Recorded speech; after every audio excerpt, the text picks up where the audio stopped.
I'm sorry, I got to give a little tiny warning. It's not very big, but there are some funny words in this story, in this part, so I do have to warn you. Very funny words, by the way, but anyways, I hope you guys enjoy. Go hide behind the bushes, Zenitsu whispered at the small kid, who nodded and wasted no time. The blonde then set you on the ground with care and cleared his throat. Zenitsu, what are you doing? You called out to him, but he didn't listen. Hey, don't touch that box, Zenitsu said as bravely as he could. His legs were shaking tenderly, but he was determined to be a hero in your eyes. Who the hell are you? Mind your damn business, you twit, the boar-headed man yelled angrily. Please step aside from that box, you calmly spoke. It holds more value than my own life. Sorry, have fun with these words. The masked boy looked at you. His glare was quite noticeable despite his covered eyes. It made you uneasy. It's okay. Hey, why did my chef go, Steve? Oh, wait, his what? Such a vulgar man, you growled angrily, though your face was red. What did you do to me? Are you a demon? Is this a demon's technique? The shirtless boy exclaimed, stomping towards you. Back away, you demanded with a shaky voice, your face reddening. Zenitsu kicked the weird guy away. Are you all right? Zenitsu asked you, holding your hands. You nodded. Your blush was still on your face. Good to know. Now grab that box and don't let it go till Tanjiro arrives. You sure have guts, the stranger crackled, getting up and taking out his sword. Show me more of that anger. Wait a second. We can't use our swords against other demon slayers, Zenitsu exclaimed, waving his hands around, It's against the rules. Then, I'll use my fists. The boar man threw his swords aside and got into a fighting stance. We'll fight and see who better mate for the haired demon over there. I'm not a demon, you fumed. If I was a demon, I would not be able to walk in the sun. He seemed to think at your words thoroughly. You can walk in the sun. Exactly, you crossed your arms. And you definitely look like a human, he continued. Indeed. You nodded. You're a high-class demon that can walk in the sun and disguise as a human, he pointed at you. You can't be that dumb, Zenitsu exclaimed in disbelief. I, Inosuke Hashibara, have the task to slice your pretty head off, demon, the boar head claimed, pointing his sword at you. Whew, I'm gonna start laughing. Since you are a nice-looking female, and even though you make my pee-pee all tingly, I will give you mercy. Oh, for Buddha's sake, you groaned. When's Tanjiro arriving? Who's Michiro? Zenitsu asked. Is he your mate? Bring him here. We'll fight and see who's more worthy of you. I'm not going to be with a man who confuses a woman with a demon. Am I that absurd? Besides, you're vulgar and have no manners at all. You scrunched your nose at Zenitsu, who seemed to let out a steam from his mask snout. What did you just tell me? You suddenly heard Tanjiro's voice calling out for you, making you look behind you and see the burgundy-haired boy with Kayaka on his back. A girl and boy walked behind Tanjiro. Tenriko, big brother! The boy rushed out of the bushes. You ran towards Kayaka and hugged him. He hugged back. You finally broke the hug after a few seconds and hit him lightly on the head. Ow, what was that for? Kayaka pouted. You know why. I told you to wait for us. You scolded. What if a demon hurted you, or worse? And he's all right now. Calm down. Tanjiro reassured you. Most importantly, who's that person? Are you Tomatro? Inosuke titched, aiming his katana at the red-eyed. Fight me. We'll see who's going to be wrong's name, mate. Mate? Tanjiro glared at Inosuke. standing in front of you in a protective manner. She's already with me. I want Hato to be with him too. Kayaka tugged your Hori. Kayaka, no! Tanjiro and you exclaimed at the same time. He has 2 swords, Kayaka said. He's strong and really awesome. But I'm also strong and awesome, right? Tanjiro nervously smiled, pointing at himself. Kayaka shook his head in a no manner. He's way more awesome than you. That hurts. Tanjiro clenched his chest with pain. We won't discuss this no more. Let's give the deceased one a proper burial, you said. Tanjiro nodded, and so did Zenitsu, although he was a tunt but unsure. Burial? Why do they need that? They're dead, Inosuke scoffed. So they can be in peace, Kayaka exclaimed. It's also tradition. At peace? They're already dead. And what's a tradition? Inosuke ranted. A tradition is...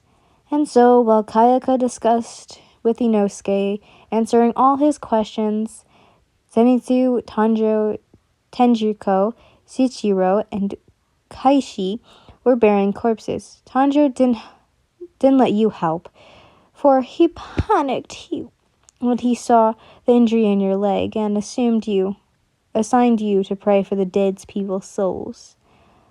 We shall take our leave now. You walked towards the 3 kids, handing them a necklace with a small piece of wisteria. Demons hate wisteria, so this will protect you. Be careful next time, all right? Yes, thank you. The older kid nodded and went back home along with his siblings. Let's go. Tanjiro crouched, his back facing you. This made you tilt his head at him. I'm not letting you walk with your leg like that. Fine. You were quite tired and needed some rest. What is Senjiro doing?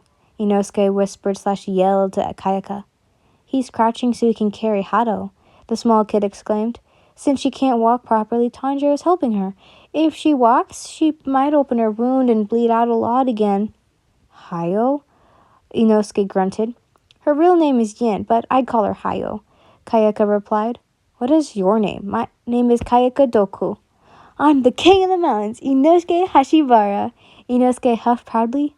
You're a king? Kayaka beamed. Of course I am. Inosuke nodded pridefully. If Hayo marries you, she will be a queen, Kayaka thought out loud. Leaving the merry issues aside, you scoffed, both the boys. Stop dwelling and walk. While walking, Kayaka was still talking with Inosuke.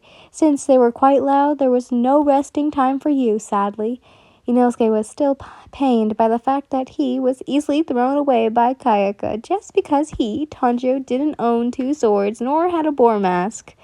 Kids are quite cruel sometimes. Zenitsu intently laughed at Tanjiro's state. They were both in the same situation. Yin liked them, but Kayaka didn't. Sadly, Tanjiro was still more favored than him, Zenitsu. Zenitsu was quite cowardly and barely knew how to perform a single breathing technique. He was opposite from Inosuke. Damn, Yin really did attach many strong guys. At this rate, Zenitsu would lose Yin's love. He would have to act quick before stronger boys would appear and make things more difficult than what they already are. Inosuke, why are you a demon slayer? Kayaka asked, toying with a leaf. To match my strength against others, Inosuke crackled, unsheathing his sword. I got this katana from 2 demon slayings, wimps that dared enter my turf. Will I ever be as strong as you? Kayaka fetched. A small glint of hope resented in his eyes. You can be my underling, and I can teach you to be almost as strong as me. Inosuke crossed his arms, puffing his chest. Can I be your underling? Kayaka stopped himself, trying to place the letters correctly.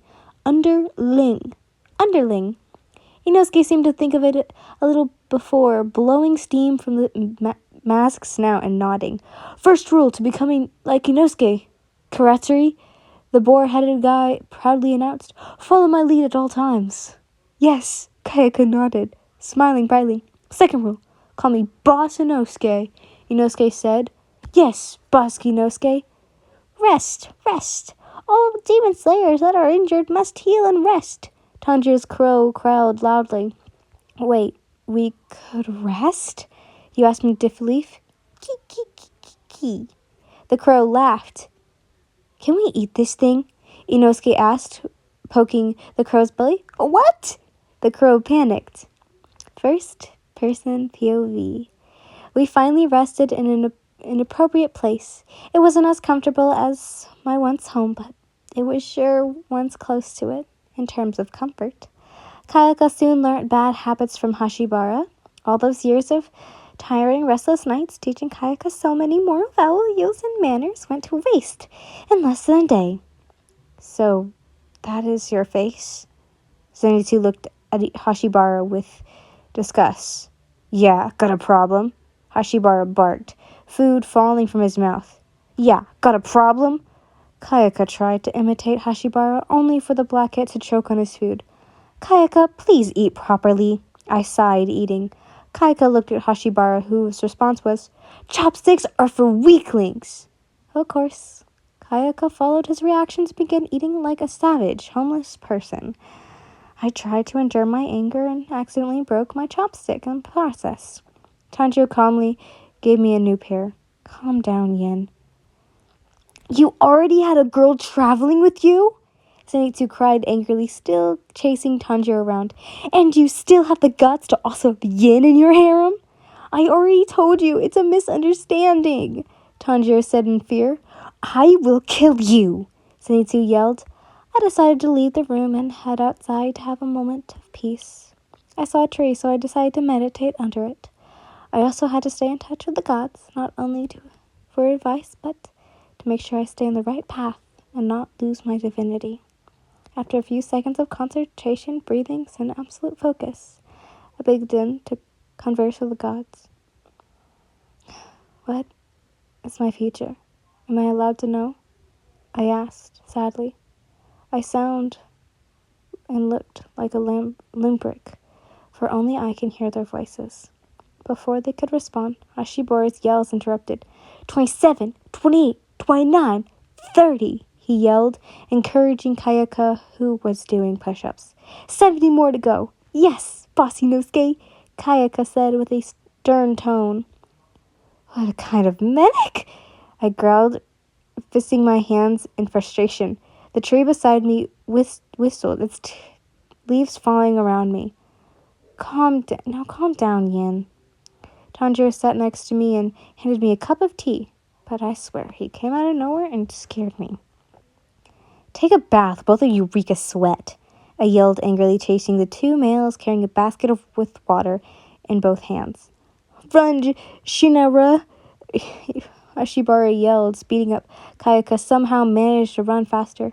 Take a bath already, you two! I growled angrily, still running. Now calm down, Yin. Tanjiro panted, running after me. Luckily, out of all this mess, bedtime arrived. Kayaka fell asleep next to Inosuke, who was sprawled all over his bed. I shook my head and went to my assigned bedroom. Perhaps I could use my alone time to ask Shirokuna for some advice. I sat on my bed with my legs crossed. I closed my eyes, sat straight, and rested my hands on each side of my lap. Inhale, exhale, inhale, exhale. I felt light-weighted. Everything was white, as if fog covered as far as the eyes could see. The fog slowly disappeared, revealing a man with a large beard, long nose, and rubby face. He had a spear with jewels. I bow in respect towards you, Shirotoko Okiyama. I softly spoke, kneeling in front of the god. Despite your divinity, I'm not allowed to tell you your fate, for you still are human, he spoke. But I can tell you that the path that you are walking is uncertain, for you confuse your heart with your mind, and your mind with your spirit. What can I do to correct my ways and appeal to your eyes? I asked. Ways can always be corrected, but your fate is the same. No one can alter it but us. I'm afraid, he replied. So, is my divinity mere uselessness? I asked once again, bothered. And once again, before he could reply, Tanjiro called out to me, Yin, everything all right? I opened my eyes and looked at the red-haired, smiling lightly. Meditating. Don't worry. And Kayaka? Tanjiro asked, sitting next to me. With his new mentor, I sighed tiredly. Kayaka fell asleep as soon as he finished his training. To believe he changed me for Inosuke pains me a little, Tanjiro chuckled. To believe Hashibara is such a beast. I shook my head in disapproval. The way he behaves and how he speaks just is so vulgar. Let's hope that Kayaka at least learns something good from Inosuke. Tanjiro hugged me dearly. If he doesn't, then here we are to teach him correctly. I looked at the night sky, admiring the view and enjoying its relaxing admint. I probably lost myself in the view too much, for Tanjiro called me with a worried voice.